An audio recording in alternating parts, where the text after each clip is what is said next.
Dear friends और मेरे जितने भी मरीज़ हैं उनको मैं आज एक स्पेशल वीडियो बना रहा हूँ। इसमें बहुत सारे मरीज़ों का मेरे पास ये एडवाइस रहती है कि आप इसके बारे में बताएं, समझाएं कि हम क्षारसूत्र लाइगेशन के बाद बवासीर में क्या करें।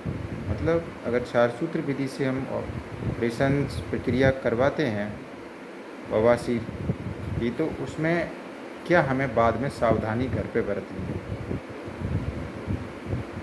प्यारे दोस्तों, पहले मैं आपको याद दिलाना चाहूँगा, जो गुद यानी कि जो एनस रीजन है, एनल कैनाल है, और हमारा जहाँ लैट्रिन इकट्ठी होती है वो रेक्टम है।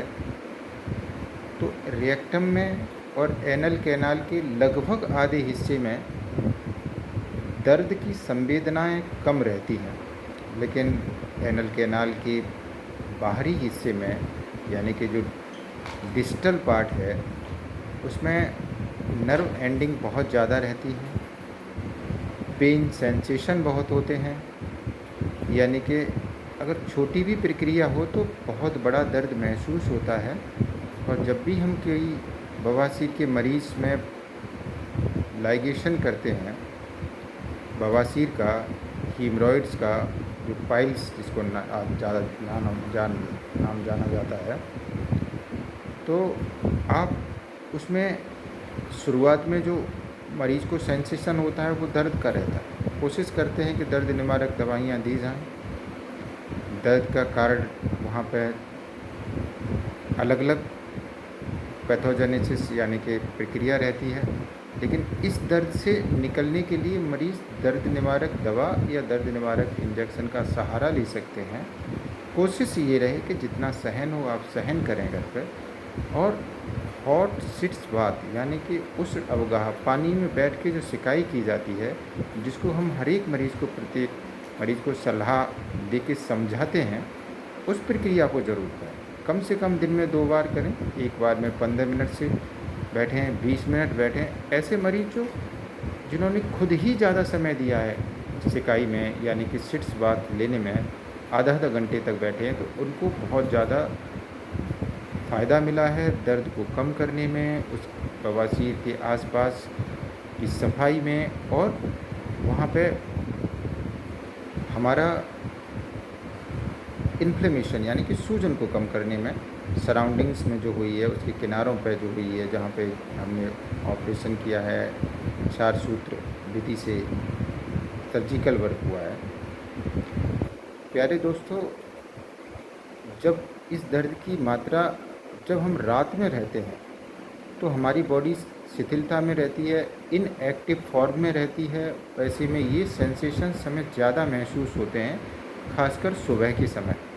तो मैं मरीज़ के साथ लोगों को ये सलाह दूंगा कि जब भी यहाँ पे क्षारसूत्र के बाद मरीज़ घर जाता है, तो ऐसा भी हो सकता है कि सुबह के टाइम में, अर्ली मॉर्निंग, पेशेंट्स को डिस्कम्फर्ट हो तो आप तुरंत उसको सिकाई करवाएं। कोशिश करें कि कम से कम मेडिसिन लें, ज़रूरत पड़े तो उसको अवश्य उपयोग करें।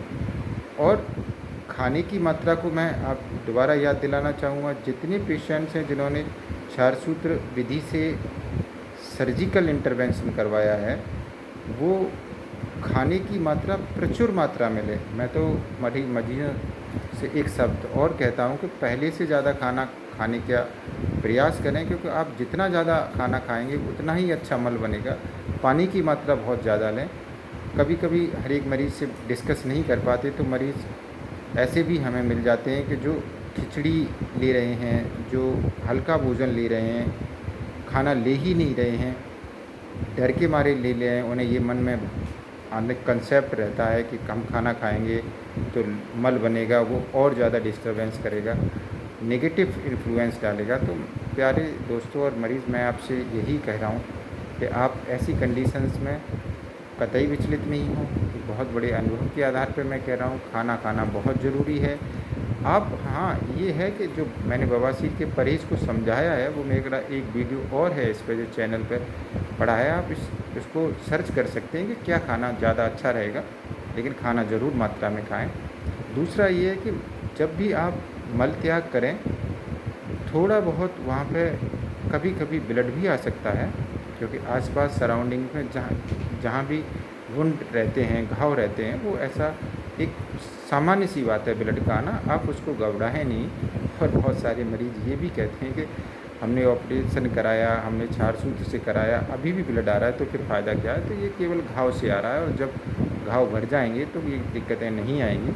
घाव भरने का समय यहाँ बहुत लेट है, घाव भरने की प्रक्रिया बहुत स्लो चलती है। अतः मैं आपसे पुनः अनुरोध करूँगा कि ऐसी कोई दवाई नहीं है जो इस घाव भरने की प्रक्रिया को तेज़ करे। केवल आप रॉ मटेरियल दे सकते हो, बॉडी को ज़्यादा मात्रा में प्रोटीन्स दे सकते हैं, वुंड हीलिंग एजेंट जैसे विटामिन्स, हमारा सी है, हमारे संतरे हैं जिनमें विटामिन सी पाया जाता है, खट्टे फल हैं जिनमें पाया जाता है, तो ये हमारी प्रक्रिया को थोड़ा सा और ज़्यादा अच्छा कर सकते हैं। इन्फेक्शन जब हों तो इन्फेक्शन की बात करेंगे, नहीं बहुत सारी लोग कहते हैं कि हमें बड़ी से बड़ी दवा लगाओ, हमारे घाव जल्दी भरें, ऐसा कंसेप्ट नहीं रखें। घाव को जितना साफ़ रखेंगे, खाना जितना अच्छा रखेंगे, उतनी जल्दी हीलिंग्स होंगी, और बहुत जल्दी हीलिंग सामान्य होती नहीं है। चाहे आप कोई भी प्रयास कर लें, एक समय है तब जाके ये हीलिंग की प्रक्रिया कंप्लीट होती है। तो मेरे प्यारे दोस्तों, कुछ गलत कंसेप्ट दिमाग में नहीं आ जाएं, इसीलिए मैंने एक शॉर्ट वीडियो आपको बनाया। इस वीडियो को अगर तुम्हें पसंद आया है और तो आप फॉलो कर लें इस घर पर, और इसको लाइक कर लें, चैनल को सब्सक्राइब कर लें। धन्यवाद।